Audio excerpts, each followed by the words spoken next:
Allora, gente, è il momento. La nostra cara Laura è tornata. E sapete bene che quando esce un video di Laura Fryer, tranne in qualche caso, ovviamente io lo voglio recuperare. Purtroppo non ci sono stato molto nelle ultime settimane, anzi per tutto luglio, e quindi me ne sono persi un paio, e uno di questi, che è quello più recente, lo voglio assolutamente recuperare ora. D'accordo?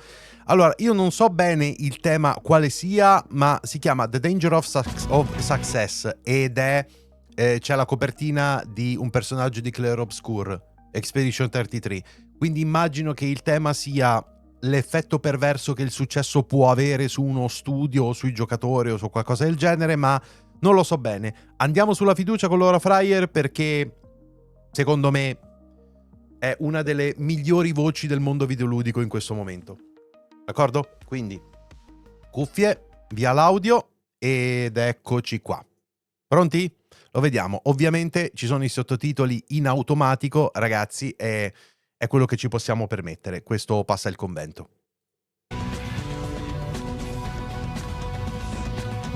After the infamous launch of the Xbox One, Team Xbox has been trying to rebuild their culture and their brand. They've spent billions of dollars acquiring beloved gaming franchises with some of the most talented developers in the world. A dir They poco. have the money, the talent, and all of the game franchises they could possibly want. So why are they laying off thousands of people? Why aren't they shipping one game hit after another? They should be printing money at this point. Power to Yes. increase the price to $20 a month. As I've said before, making a great game or awesome hardware is very difficult even in the best of circumstances. But the problems with Xbox are more than that, and today we'll talk about the pattern I've seen in many companies, not just Microsoft, and how difficult it is to avoid and fix entrenched cultural problems. When Xbox started, it was exciting. Everyone wanted to be a part of it, which was great. It was easy to recruit. It went well. Forse non avete visto il documentario che ha fatto Microsoft stessa sulla nascita di Xbox e su tutto quanto il percorso. Vedetelo perché è interessante. E per essere un documentario fatto dalla stessa casa di sviluppo e della stessa casa che vende la piattaforma, è anche sorprendentemente trasparente in alcune cose. Vale la pena vederlo, secondo me. We showed nothing, technically, but it started to build the excitement. But it's not only talented people that show up, it's everybody. It's the talented people that you want, it's the incompetent people that you don't, and you have a few corrupt people thrown in the middle. And telling them apart, figuring out who to hire is hard. And here's the thing, even when you know it's a problem and you need to be very careful in your hiring, even the best people can make mistakes. And if a new hire is in a high leverage position, one that can severely impact the business, things can start to go poorly. And to be clear, high leverage positions are not just the executives. High leverage also means the people in what I call the interface positions, people that interact with large parts of the team or with the publisher or with the community. Ok. Producers, art leads, programming leads, and community managers. People often overlook community management, but it is a very influential position on a game team. It's important because sometimes the community manager is the only person the gamer will ever interact with at the game studio. And a lot of feedback that a game developer hears about their game is filtered through high leverage positions, those interfaces. And if the data is changed or excluded by the person on the interface, the game developer doesn't get good feedback. And if you're not getting good feedback, it's very difficult to make good decisions. Questa è una cosa che mi sono sempre chiesto anch'io, sapete? È una di quelle cose che mi sono sempre detto, ma com'è possibile? Cioè, dovrebbero lavorare tutti quanti alla fine dello stesso team o perlomeno per lo stesso obiettivo, quindi come fa il feedback ad arrivare male agli sviluppatori? Effettivamente è filtrato dai community manager, che probabilmente sono tra le persone più sottovalutate o sottopagate o in alcuni casi però davvero peggiori che ci siano. Alcune delle cose più brutte che sono successe nel mondo dei videogiochi sono state fatte dai community manager. Attenzione, non dall'assistente community, cioè quello con cui interagite singolarmente, che vi risolve un ticket di qualche tipo o con cui parlate online. No, proprio il manager che gestisce il team di supporto community. trovi persone di ogni tipo e effettivamente mi sono sempre chiesto come mai non assumono una persona con due palle così, in quel ruolo che è importante. Invece spesso evidentemente viene sottovalutato e questo porta anche ad avere dei filtri sbagliati per quanto riguarda il feedback dei giocatori. E sì, c'è anche troppa politica, quello assolutamente sì. And this is a pattern I've seen in many companies, not just Microsoft, where success happens and suddenly you have all of this money, power, and fame. And people show up and they try to wrestle over it. They want to control it and the culture changes. In my view, this is what happened in Xbox. The culture went from being renegades that were mostly an engineering and production meritocracy to being a patronage culture filled with business people. And by patronage, I mean people who are hired for reasons other than being good at their job. And once it gets started, the culture sustains because every incompetent person that gets hired hires more incompetent people. And sometimes it's because they're trying to protect their position, so they don't want someone who's better than them working for them. But other times it's because they can't recognize competence even in themselves. You may have heard of the Dunning-Kruger effect. It essentially says that if you don't know something, then you can't recognize if someone else does either. So imagine you're an artist you've never programmed in your life, and you're being asked to interview someone and figure out if they're a good programmer. This is a very difficult problem. And on top of that, it's very difficult to separate competence from confidence. In an article for Pacific Standard, David Dunning said the following: "In many cases, incompetence does not leave people disoriented, perplexed, or cautious. Instead, the incompetent are often blessed with an inappropriate confidence, buoyed by something that feels to them like knowledge." This is one of the reasons you see these Quindi praticamente è la traduzione in ambito lavorativo della frase "il problema non è l'ignoranza ma l'illusione della conoscenza". Sarebbe quello. Interessante. confident executives in the games industry who think they know more than the gamers themselves who they're supposed to be serving, and they're rolling out products that don't appeal to them. Gamers were baffled Che è quello che è when the successo con Xbox Xbox team One. charged an extra $100 for the Xbox One because Esatto. they wanted to include the Kinect. I think the Xbox leaders hoped that by forcing Kinect into the hardware, game developers would have to support it and gamers would too. They didn't ask the game developers, they didn't ask the gamers, heck, they didn't even ask the publishers. I was working at Warner Brothers at the time, and I can tell you that we saw the numbers. Gamers were not that interested in Kinect. It was a pretty small part of the market. And they certainly did not want to spend an extra il flop $100 del Kinect for it. è But piuttosto still, they pushed famoso. it top down because they believed they were right. And this is what you see when a patronage culture takes over a company. They aren't customer focused, they're delusional, and they'll waste endless resources pushing their ideas. They move from a bottom-up culture where engineers and designers, the people doing the work, have a seat at the table, to one where it's top-down and the company is only as smart as the CEO. I don't care how smart the CEO is, I would bet on a team over an individual any day. And these delusions aren't just at Xbox.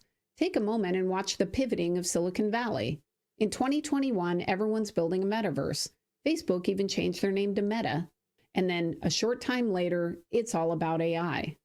Facebook is so worried about missing the next big thing that they stop leading. They just start chasing whatever the latest trend is. And it's understandable because they almost missed the cell phone completely. They were so far behind in 2012 that Zuckerberg had to pivot the entire company to focus on mobile just to catch up. And he never forgot that mistake. But we as customers, we sit here thinking, will these things ultimately work out, or are they just another fad? More delusions being pushed by executives out of touch with real people. When it doesn't work out, there's often no accountability because the people who are making the poor decisions, well, remember, they're not there for meritocracy reasons. In fact, oftentimes, the more failures, the more promotions they get. I remember being asked to lead a game that was considered a disaster because it had already lost something like $30 million for the company. And the team was going around joking that I was in the big leagues now, that I was finally losing enough money that I was going to be promoted in no time. And that's when I started to notice that pattern. Of course, sometimes it's deliberate. Some people are getting promoted because they won't threaten the position of other executives. Think about it for a minute.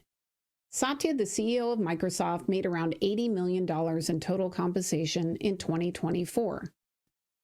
That's a lot of money.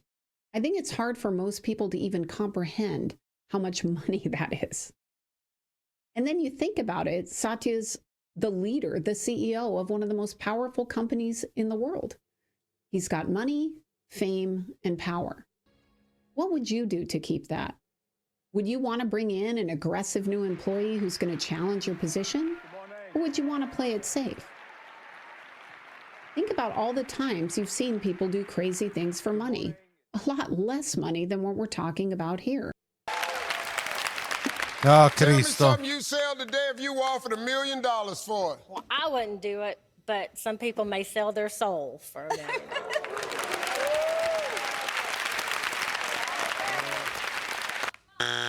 This kind of mind-boggling money and power changes people. I've seen it many times. It changes people, even the ones who are trying to do their best. George, I'll start you out at $20,000 a year. And here's what I've observed. You don't know. You don't know how you're going to react to that much money or that much power and fame until you're tested. Okay, George? Okay, Mr. Potter.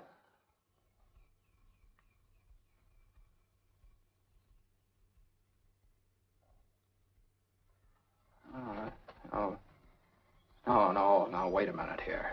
Wait a minute. I don't need 24 hours. I don't have to talk to anybody. I know right now, and the answer's no.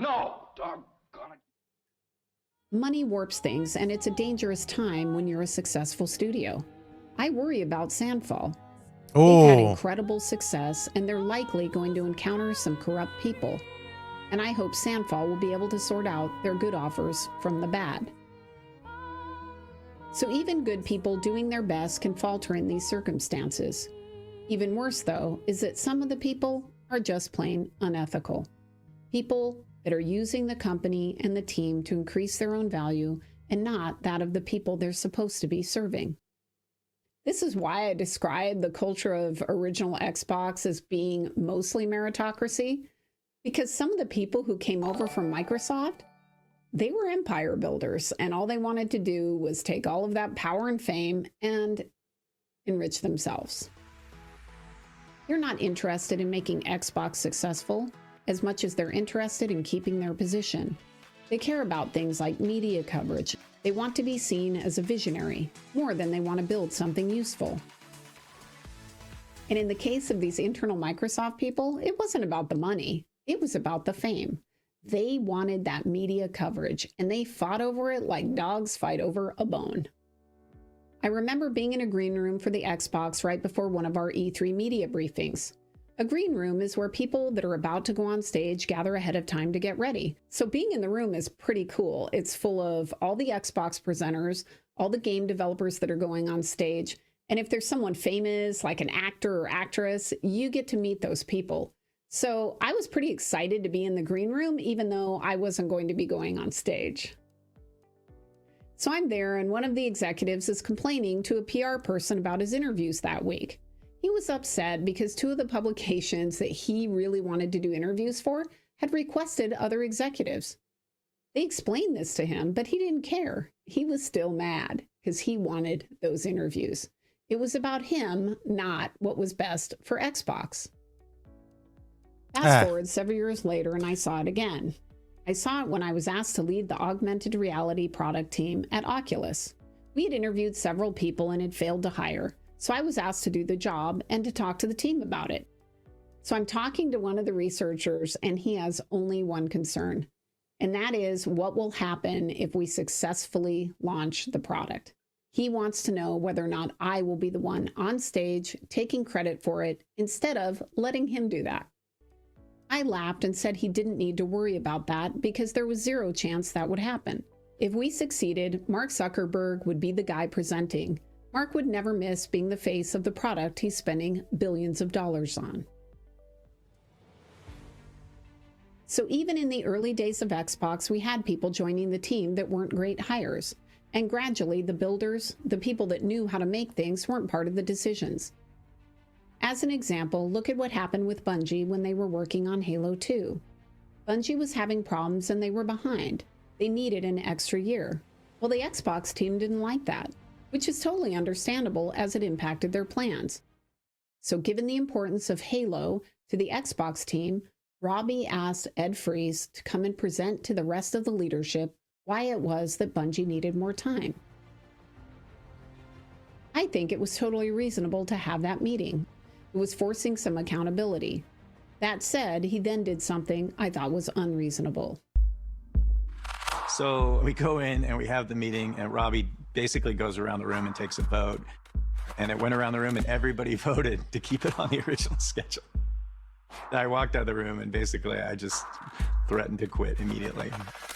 Robbie gave in, calmed me down, and he agreed. And Quello che state vedendo oltretutto è un pezzetto del documentario di Xbox, se non erro. Sì. and he gave us the extra year for Halo 2. Of course, given none of these people in the room had ever shipped a game, they of course voted that it should ship on time, as if that was going to make any difference at all. Remember, I interviewed with Bungie during Halo 2. There was zero chance they were going to make the date. It wasn't going to happen. And here's the thing, I liked Robbie. He was like Peter Moore. He was a great product marketing focused guy back when it was old school marketing and they talked to customers, wanted to know what they wanted. But he also knew to listen to engineers. So it was surprising that Robbie had done this. And I had a lot of respect for Ed F for standing up against that because it was ludicrous and it took a lot of courage for him to do that. So here you have Robbie. He's a good leader. And then he does something really dumb. Why? It's because he listened to the wrong people, right? He listened to the wrong people. And ultimately, even though he made the right decision for Halo 2, it cost him Ed Fries. Ed Fries left the company, and he was the person who brought him Halo in the first place. I worked with Phil Spencer, and I thought he was a good leader too. He listened to his team, and I agreed with his direction most of the time. And if I didn't agree, we could discuss it without me feeling like I would lose my job. But that was a different team. And judging from some of the mistakes around Halo and Perfect Dark, I'm starting to think that he's not getting good data, and that's part of the problem. Oh, Without come lo talking to penso the team, anch'io. It's difficult to know if it's mostly competent people that aren't being heard or corrupt and incompetent employees extracting value for themselves and driving the Xbox and the games off a cliff. Cheers! Normally, with a large enough team, you're going to have all of these people. And so the only question is whether or not the good guys are winning. Are the game makers, are the builders, are they winning? Do they have a seat at the table? Are they being heard? Or have they lost their spiritual self? And if they're not being heard, are there enough left of them at the company in Xbox to argue for change? I hope so.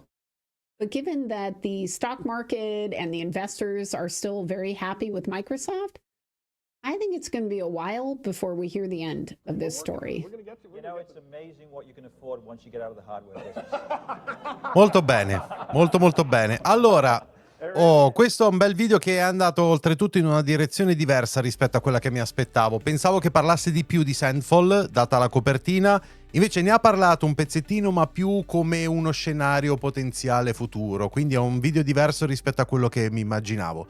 L'ultima volta che abbiamo parlato di un video di Laura Fryer, che l'abbiamo visto insieme, è stato uno dei pochi video che non ho condiviso, perché a Laura Fryer non piace la direzione che ha preso adesso Xbox per via sostanzialmente dell'abbandono del lavoro che l'originale Xbox stava facendo. Per me invece Microsoft sta facendo bene semplicemente perché credo che non ci siano molte altre scelte, banalmente, perché quel periodo non tornerà e secondo me lo stanno capendo anche altri e Microsoft si sta comportando, credo, generalmente bene. Però una cosa è certa. I giochi hanno ancora un problema, perché non stanno saltando fuori abbastanza giochi che fanno un mucchio di soldi e un mucchio di giocatori, e questa è la cosa che ha detto Laura Frey all'inizio del video, e questo è assolutamente vero. E avete visto che cosa è successo recentemente, e ho fatto nelle news tutta una piccola analisi, che se volete possiamo ripetere qui, su come Microsoft effettivamente dei 5 giochi che ha presentato insieme alla nuova console, a Series X, 3 di questi sono stati cancellati. Già. Proprio così. E gli altri 2, che sono Fable e State of Decay 3, ancora devono uscire, presentati nel 2020.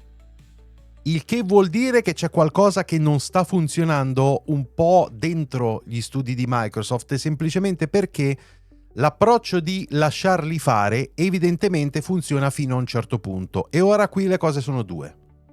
O Microsoft riprende il controllo per bene e le cose vanno meglio, oppure Microsoft riprende un po' le briglie come sta facendo adesso, inizia a tagliare, però non ha ancora capito come promuovere la creazione di giochi validi.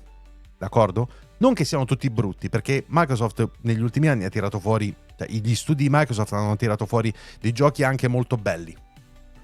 Però il fatto che da miliardi e miliardi e miliardi spesi non sia ancora venuto fuori un adeguato contendente a God of War, per dire, un adeguato contendente a The Last of Us, o un adeguato contendente a Spider-Man, no? I giochi Sony, questo è un problema. Ora, non vi ho detto contendente ai grandi live service perché Microsoft ha semplicemente comprato alcuni live service più importanti del mondo, tra cui Call of Duty e Blizzard con World of Warcraft, eccetera. Quindi, voglio dire, ha appena comprato quella, cioè invece di tentare di creare la gallina dalle uova d'oro, ha comprato la gallina dalle uova d'oro, pagando la lira di Dio. Perciò, da quel punto di vista, si è messa al sicuro così. Vediamo se continua a funzionare. Perché COD penso che sia ancora una macchina da soldi, non so se lo rimarrà sempre, non so se lo rimarrà allo stesso livello, però grosso modo così. Il problema sono gli altri titoli. Il problema è tutta la galassia di studi che c'ha sotto di sé, e alcuni stanno facendo delle gran belle cose, ma altri no, di tutta evidenza. E sapete una cosa? Io non posso dire che stia capitando soltanto in Microsoft questa cosa qui, perché per esempio anche Sony sembra avere questo problema. Solo che per adesso Sony il problema l'abbiamo visto con i live service. Cioè ha dato un sacco di credito e soldi a delle persone che poi hanno creato Concord e qualcuno non le ha fermate. Grosso problema, no? Con Microsoft non è capitato Concord, però hanno cancellato tanti giochi, tanti progetti, quindi magari qualcuno di quelli non è arrivato al pubblico, ma poteva potenzialmente essere un nuovo Concord, no? Quindi, insomma, secondo me inizia a esserci un problema di capacità di visione della validità di un progetto e capacità del giudizio del lavoro di una persona. Ora, tutto il video di Laura Fryer si basa sul fatto che c'è molta corruzione e incompetenza, no? Nel mondo degli executive del gaming, cioè delle persone che guardano di più alla loro posizione che a quella del successo dei prodotti verso cui hanno delle responsabilità. Quello lo potremmo anche approfondire, ma sapete una cosa? Il fatto di voler ascoltare troppo il proprio bieco interesse a breve termine e il fatto di voler ascoltare di più gli investitori che hanno un certo tipo di visione dell'azienda, alla fine che cosa porterà secondo voi? A dei prodotti inferiori e a mancare degli obiettivi che invece ci si erano dati, no? Perché? Perché alla fine è un mercato. È un mercato che si basa su una cosa, cioè i nostri portafogli. E i giocatori, per motivi che possono essere emotivi o un po' più concreti e critici e, diciamo, elaborati mentalmente, scelgono di spendere i loro soldi come diavolo vogliono. Alla fine resta questo, e perciò io spero che le cose siano un po' meglio adesso. Con tutti i licenziamenti che ci sono stati, la chiusura di progetti, la chiusura di studi, io credo che Microsoft ha capito che la strategia di acquisire studi e poi lasciarli fare perché tanto sono bravi comincia a non funzionare tanto bene. Cioè ha creato delle belle cose, ma ha creato anche dei grossi problemi. Vediamo se avranno la capacità di correggere questa rotta e di farlo meglio della concorrenza. Io ho qualche dubbio a riguardo, ma la Microsoft di oggi non è la Microsoft del periodo Xbox One, probabilmente. Perciò io penso che possa esserci la possibilità. Vediamo se gli andrà bene.